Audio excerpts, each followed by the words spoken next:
What do you think would happen if local government made greater use of visualisation as a tool to get messages across to its community?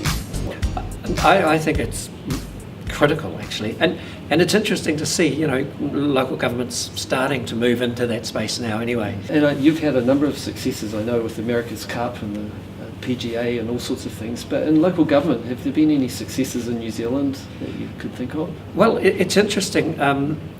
It's sort of a pet hobby of mine, really, or a sort of a discussion point, because we have been involved in quite a few. You know, the rebuild of Christchurch. Yes. We're involved in visualising all the blueprints and, you know, the plans for that.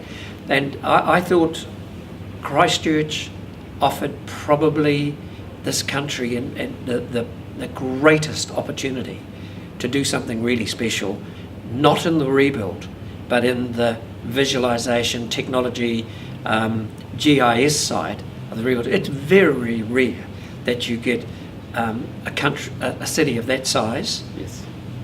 almost level to the ground in the centre, where they could have started to build a whole new way of not just tracking the building, but be left with a legacy of a very smart city, because they tracked all the cabling, they tracked everything that went in. It could have been world leading, and they didn't do it. Such a shame. But I hear you've done something really good in Dunedin. You've produced some amazing footage of something in the future. Well, I think one of the things that I find mystifying, really, about government, local government, is that they never allow. You know, they have these budgets for the, you know, multi-billion-dollar builds. Take Auckland, you know, multi-billion-dollar builds in Auckland. But nowhere have they left any budget for actually the visualisation tools that are needed to actually communicate these messages to the public. Because, you know, some of these projects are 30, 40 years long. Yes.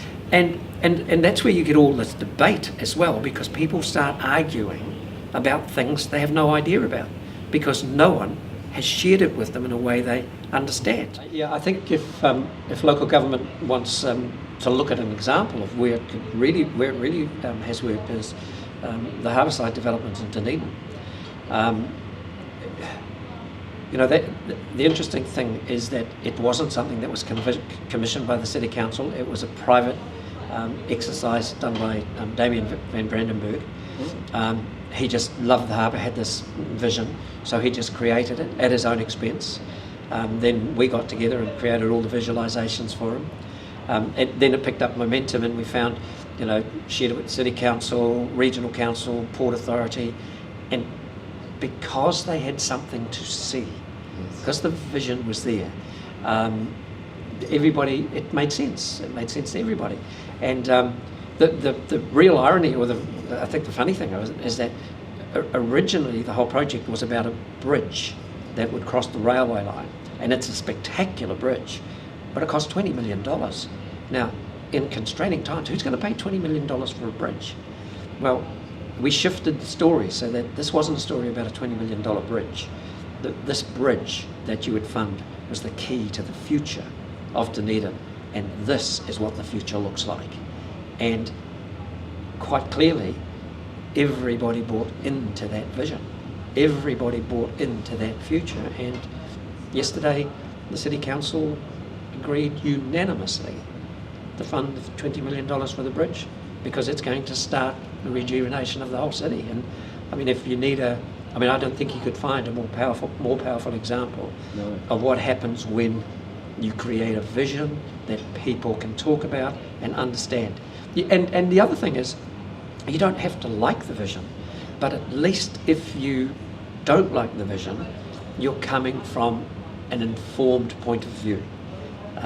You know, if you don't have these visuals as visions, and imagine trying to sell that without the animation, without the models, without all of that, you wouldn't get past square one, and everybody would have a view.